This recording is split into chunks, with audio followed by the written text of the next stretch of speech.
ভোটে দেখা যায় আপনাদের ভোট বাক্স শূন্য, সেই ক্ষেত্রে মানুষ কেন আপনাদের কথা শুনে? প্রথম কথা হচ্ছে শূন্য নয়, ভোট বাক্স শূন্য নয়, ভোট বাক্সকে সুরক্ষিত করতে হবে।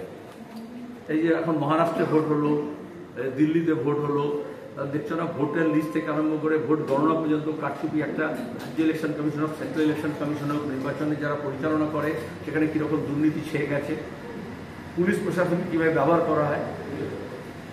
তাহলে আইনের শাসন যদি না হয়, আইন মোতাবেক যদি না হয়, সংবিধান মোতাবেক যদি না হয়, নিরপেক্ষ নির্বাচন যদি না হয়, পঞ্চায়েত নির্বাচনে কীরকম জুলুমবাজি হয়েছে। আর যখন মহারাষ্ট্র এবং দিল্লি নির্বাচনের পরে যখন গোটা নির্বাচন প্রক্রিয়াটা কীভাবে তোমাকে কারাপ্ট হচ্ছে সেটা যখন সামনে এলো, আমরা দেখলাম বিজেপি তৃণমূল দুই একসঙ্গে মিলে বললো ওটা ভোটার লিস্টে ব্যাপার, সব ছেড়ে দিয়ে ভোটার লিস্টে চলে আসলো।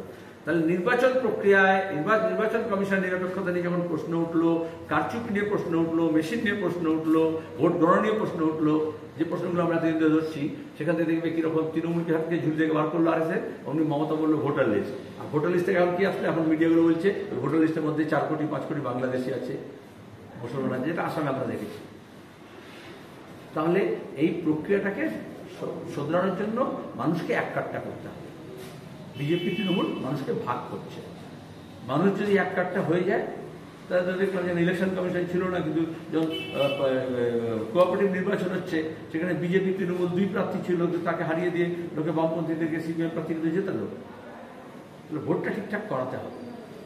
আর তারপরে কোটি কোটি টাকা খরচ করে মিডিয়াকে, পোর্টালকে কিনে নিচ্ছে। তারা সারাদিন বিজেপি তৃণমূলের কি বলে ঢ্যামকুরকু বাতি বাজাচ্ছে। তাহলে মানুষের দৃষ্টির আড়ালে চলে যাচ্ছে তার নিজস্ব সমস্যা। বামপন্থী কথা বলছি, তোমাদের আগে আসলে 20 বছর আগে আসলে তোমাদের কোনো পত্রপত্রিকার সাংবাদিক থাকতো, এখন সব স্ট্রিঙ্গার ফুটে ওপরে দাঁড়িয়ে। ঠিক আছে, 25 বছর আগে ওয়েজ বোর্ডে কথা বলা হতো সাংবাদিকদের, এখন কোনো ওয়েজ বোর্ডে কোনো বালাই নেই, কোনো সোশ্যাল সিকিউরিটি নেই। এটা তো তোমাদের নয়, সবার, গিগ ওয়ার্কার থেকে আরম্ভ করে বাকি সব অংশের মানুষের। তাদের কথাটা পেছনে চলে যাচ্ছে আর নিয়ে আসছে ওই আমি বললাম যেগুলো নাটক করে সামনে এমন জাদরেল সব কথাবার্তা নিয়ে আসছে, গালাগাল নিয়ে আসছে, যেখানে দাঁড়িয়ে মানুষ তার অনুব্রত কথাটা খুব ভাইরাল হচ্ছে। কি হয়েছে, সে বাবা বউকে ধরে টানানি করেছে, কিন্তু বীরভূমে দেউচা পাশামিতে আদিবাসীদের উৎখাত করে জমি দখল করতে চাইছে, সেটা খবর হচ্ছে না। আমাদের শুধু ভোট বাক্স ব্যাপার নয়, টিভির বাক্সটাও শূন্য হয়ে গেছে, কারণ ওখানে মানুষের কথাগুলো আসছে না।